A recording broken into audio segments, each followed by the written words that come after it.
கெட்ட வார்த்தைகளை சரளமாக பேசுபவர்கள் தவறாமல் பார்க்க வேண்டிய வீடியோ. இந்து தர்ம சாஸ்திரத்தின்படி ஒரு மனிதன் பிறரிடம் பொய் பேசுவது, ஆபாசமாக பேசுவது, புறம் பேசுவது, புண்படுத்துமாறு பேசுவது போன்றவற்றை செய்யவே கூடாது என்று எச்சரிக்கிறது. ஒரு சொல் வெல்லும், ஒரு சொல் கொல்லும் என்று சொல்லுவார்கள்.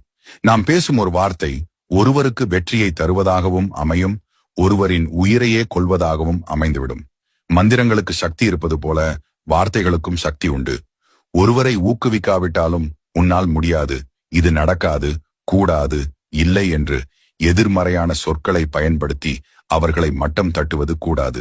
சனியன், மூதேவி, விளங்கவே மாட்ட, நாசமா போயிடுவே, மண்ணா போயிடுவ, உருப்பட மாட்ட, செருப்பால் அடிப்பேன், துடைப்பம் பிஞ்சுக்கும், தரித்திரம் பிடிச்சவனே, தொலைஞ்சு போ, செத்துப்போ, இப்படியான சாஸ்திரத்திற்கு மீறிய வார்த்தைகள் எவர் ஒருவர் வாயில் வருகிறதோ அது அவர்களிடமே ஒட்டிக்கொண்டு எதிராக மாறும்.